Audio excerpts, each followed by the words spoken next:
परीक्षाओं की तैयारी के लिए चैनल को सब्सक्राइब करें और नोटिफिकेशन के लिए बेल बटन पर क्लिक करना ना भूलें। Hello friends, my self Pankaj और स्वागत है आपका लॉजिक गुरु में। जी हाँ दोस्तों, ये है हमारा पीजीडी से DCA second same Makhanlal Chaturvedi university Bhopal का आईटी ट्रेंड सब्जेक्ट का दूसरा लेक्चर। इसमें हम देखेंगे हमारा सेकंड टॉपिक जो है साइबर क्राइम, उसके प्रकार और टाइप्स ऑफ हैकिंग। ये जो सब्जेक्ट का पहला लेक्चर है आप देख सकते हैं, हमारे डिस्क्रिप्शन में लिंक मिल जाएगी, वहाँ पर ये मिल जाएगा। इसके अलावा हमने अदर सब्जेक्ट जो है आपको फर्स्ट सेम में MS एक्सेस और ASP.NET आपका सब्जेक्ट है तो वो भी वहाँ पे मिल जाएगा। हमारे सहयोगी पार्टनर है वो है दक्ष एकेडमी धार। और ज़्यादा समय नहीं लेता हूँ और उसको स्टार्ट करता हूँ हमारा आज का सब्जेक्ट साइबर क्राइम और उसके प्रकार और टाइप्स ऑफ हैकिंग।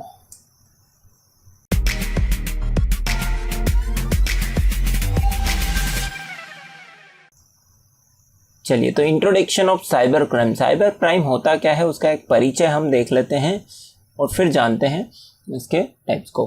किसी भी इंफॉर्मेशन को हैक करके उसका गलत उपयोग करते हैं तो उन हैकर्स के द्वारा की गई इस धोखाधड़ी को ही हम साइबर क्राइम कहते हैं।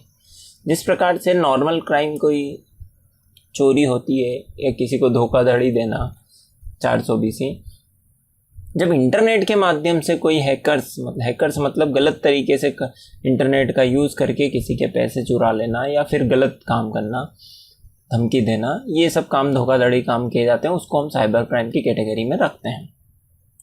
साइबर अपराध या कंप्यूटर उन्मुख अपराध ऐसे अपराध हैं जिसमें एक कंप्यूटर और एक नेटवर्क शामिल होता है।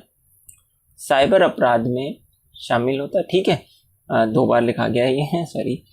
आधुनिक दूरसंचार नेटवर्क, इंटरनेट, मोबाइल फोन्स या अवैध रूप से उपयोग करके व्यक्ति या व्यक्तियों के समूह के खिलाफ अपराध किया जा सके, उनको प्रताड़ित किया जा सके, जानबूझकर उनके शारीरिक और मानसिक नुकसान एवं प्रतिष्ठा को नुकसान पहुंचाया जा सके, ये सारे काम इसमें किए जाते हैं। साइबर अपराध द्वारा किसी व्यक्ति या राष्ट्र की सुरक्षा एवं वित्तीय स्वास्थ्य को खतरा हो सकता है। साइबर अपराध एक अवैध कार्य होता है जहां कंप्यूटर को साधन या लक्ष्य या दोनों ही तरीके से इस्तेमाल किया जा सकता है। तो एक्चुअल में साइबर क्राइम क्या रहता है, इंटरनेट का गलत उपयोग करके कुछ व्यक्तियों द्वारा धोखाधड़ी दी जाती है। सरकार को दी जा सकती है, किसी व्यक्ति को दी जा सकती है,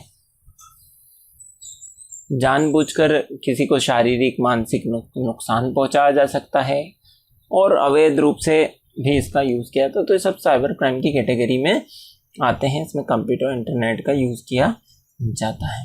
अब हम देखते हैं types of cyber crime. Cyber crime के प्रकार कौन कौन से होते हैं। पहले देखते हैं फिशिंग अटैक। फिशिंग अटैक होता है, फिर होता है स्पूफिंग होता है, हैकिंग होता है, ईमेल फ्रॉड होता है और आइडेंटिटी थेफ्ट होता है। एक एक करके हम इसको समझ लेते हैं। फिशिंग अटैक क्या होता है। फिशिंग अटैक किसी ख्याति प्राप्त संस्था के नाम से किसी व्यक्ति की गोपनीय जानकारी प्राप्त करना, फिशिंग अटैक। ख्याति प्राप्त मतलब कोई फेमस ऑर्गेनाइजेशन हो, उसके नाम से किसी व्यक्ति की गोपनीय जानकारी प्राप्त करना फिशिंग कहलाता है। फिशिंग अटैक एक साइबर क्राइम है जिसमें संवेदनशील इंफॉर्मेशन, वैसी इंफॉर्मेशन जो कि गोपनीय रखना है, जैसे कि banking, credit card, debit card detail और पासवर्ड प्राप्त करने की टारगेट को किसी वैध ऑर्गेनाइजेशन या बैंक द्वारा ईमेल, टेलीफोन या टेक्स्ट मैसेज के जरिए संपर्क करके किया जाता है, जबकि वो नकली होता है। जैसे कि आपने सुना होगा, आपको ATM कार्ड नंबर बताइए, आपका ATM ब्लॉक हो गया, इस तरीके के कॉल आते हैं, ये सब फिशिंग के अंतर्गत आते हैं। बैंक से हम बोल रहे हैं आप बैंक में इतने जमा कर दीजिए पैसे, और इस तरीके के कॉल जो आते हैं फिशिंग में आते हैं। अटैकर्स मैलिशियस लिंक या अटैचमेंट डिस्ट्रीब्यूट करने के लिए फिशिंग ईमेल्स का उपयोग करते हैं, जो कि विभिन्न प्रकार के फंक्शंस कर सकते हैं। मतलब आपको ईमेल वगैरह आते हैं, फेक ईमेल वगैरह, उनका यूज़ करके भी ये आप उन पे लिंक पे क्लिक करते हैं तो आपकी इन्फॉर्मेशन का गलत यूज़ हो सकता है, जिसमें से लॉगिन करके बैंक अकाउंट इन्फॉर्मेशन चोरी की जा सकती है। फिशिंग अब साइबर क्रिमिनल में लोकप्रिय हो गया है क्योंकि किसी कंप्यूटर के डिफेंस को तोड़ने की कोशिश करने के बजाय फिशिंग ईमेल पर मैलिशियस लिंक भेजकर किसी को फंसाया जा सकता है, क्योंकि लिंक पे क्लिक करेंगे आप तो आपकी गलती है। इस प्रकार के ईमेल अगर आपको आते हैं, SMS में लिंक आती है, तो आप क्लिक ना करें तो सिक्योर रहेंगे। फिर स्पूफिंग आता है। स्पूफिंग क्या होता है हम ये देख लेते हैं। तो स्पूफिंग में कोई साइबर क्रिमिनल किसी वेबसाइट, ईमेल आईडी या फिर साइबर कॉलर आईडी को ट्रैक करके आपसे कुछ एक्शन परफॉर्म करने के लिए download file, click on the link ऐसे बनाने की कोशिश करता है, वो जो कि वह नहीं होते एक्चुअल में, है ना। इसको वेबसाइट, ईमेल आईडी या लिंक असली से इतना ज़्यादा मिलते जुलते हैं कि आपको लगता है कि यह सही है, तो उसकी एक कॉपी क्रिएट कर दी जाती है। चलिए आगे हम इसके बारे में पढ़े। तो जैसे कि एक हैकर आधिकारिक ईमेल एड्रेस है जिसे मिलता जुलता ईमेल आईडी बनाकर आपको एक ईमेल कर देगा और उस मेल में एक लिंक क्लिक करने के लिए कहेगा। जब आपको लगता है कि मेल सही है तो ऑफिशियल जैसे दिखाई दे रहा है तो उस लिंक पे क्लिक करेंगे। उसके बाद वायरस या मॉलवेयर, ये भी एक वायरस का प्रकार है, आपके कंप्यूटर पे डाउनलोड हो जाता है और आपके कंप्यूटर की इन्फॉर्मेशन को चुरा कर हैकर्स द्वारा भेज दी जाती है।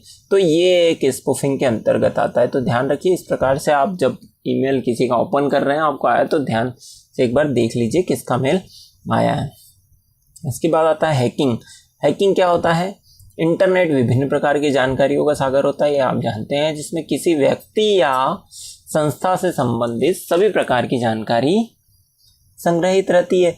इन जानकारियों या डेटा को बिना अनुमति के उपयोग करना और उसे कॉपी कर लेना ही हैकिंग कहलाता है।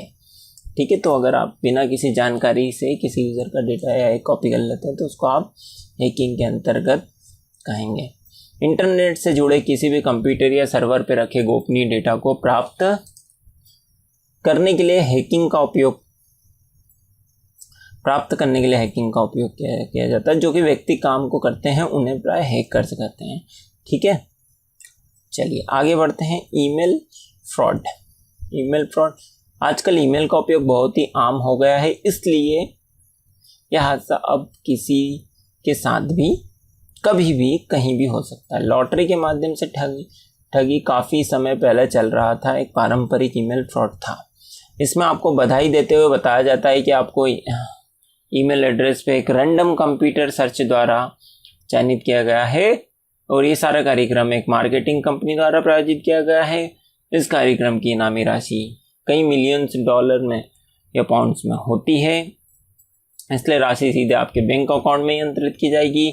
आप अपने बैंक अकाउंट, मोबाइल नंबर का पता आदि पूर्ण विवरण भेज दें ताकि इनामी राशि भेजने की प्रक्रिया को आगे बढ़ाया जा सके।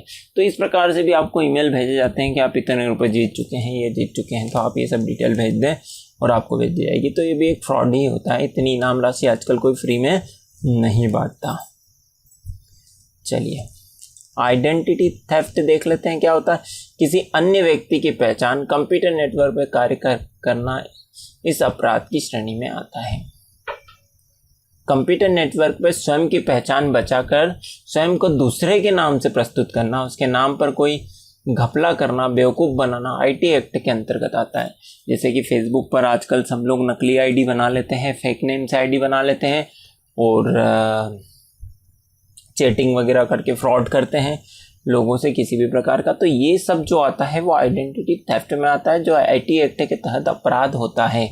और आईटी एक्ट में अगर आप एक बार जेल में जाते हैं तो उसकी जमानत भी नहीं होती है, ये बात आप ध्यान रखिएगा।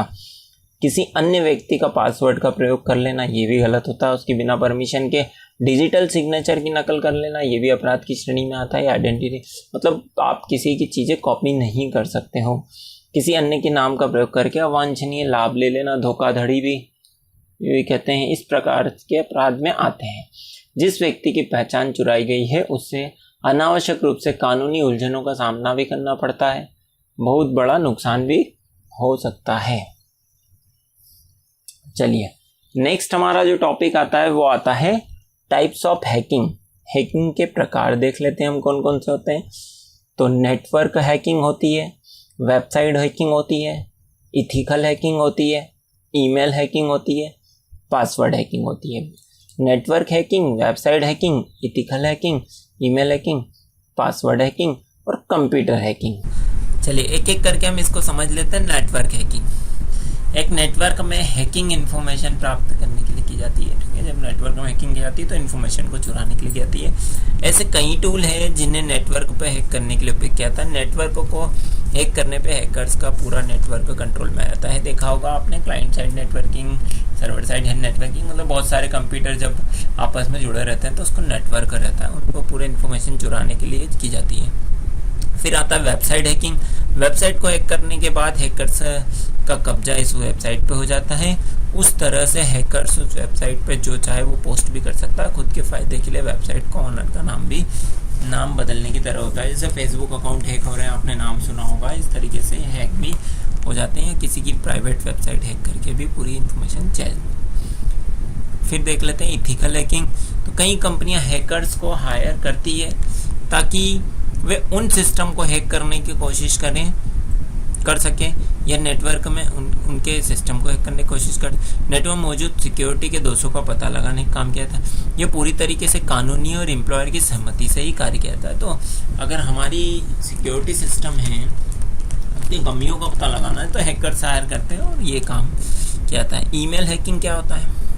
जब हैकर किसी व्यक्ति के ईमेल अकाउंट पर कंट्रोल करता है तो ईमेल है तो उस ईमेल से सभी जानकारी प्राप्त करने में सक्षम हो जाता है, उसको ईमेल हैकिंग के कंसेप्ट में आता है। Password hacking, password cracking, transmit data और अन्य टूल के आधार पर किसी व्यक्ति के पासवर्ड का पता लगा लेना पासवर्ड हैकिंग में आता है।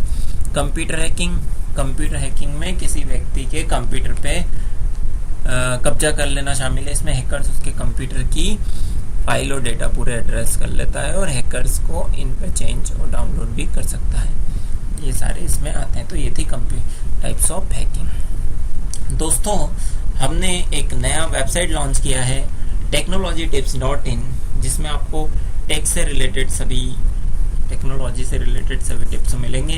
तो आप एक बार ज़रूर विजिट करिए, नीचे डिस्क्रिप्शन में लिंक है। और ये जो वीडियो में हमने आपको आज पढ़ाया है, ये सारा कंटेंट भी आपको वहाँ पे मिल जाएगा, क्योंकि ये भी सब टेक्निकल कंटेंट है। और हमारी ऑफिशियल वेबसाइट जो है logicguru.org, उस पर भी ये कंटेंट आपको मिल जाएगा। तो मैं आशा करता हूँ वीडियो आपको पसंद आया होगा। वीडियो आपको पसंद आया तो प्लीज़ वीडियो को लाइक करिए, दोस्तों के साथ शेयर जरूर करिए, क्योंकि वो भी हो सकता है VGD से कर रहे हो माखनलाल चतुर्वेदी यूनिवर्सिटी या अन्य यूनिवर्सिटी से, या नॉलेज के लिए तो शेयर कर ही दीजिए। और आपके मन में कुछ डाउट हो तो हमें कमेंट करके बताइए। और अगर आपने अभी तक हमारा चैनल सब्सक्राइब नहीं करा है तो सब्सक्राइब जरूर कर लीजिए। Thank you.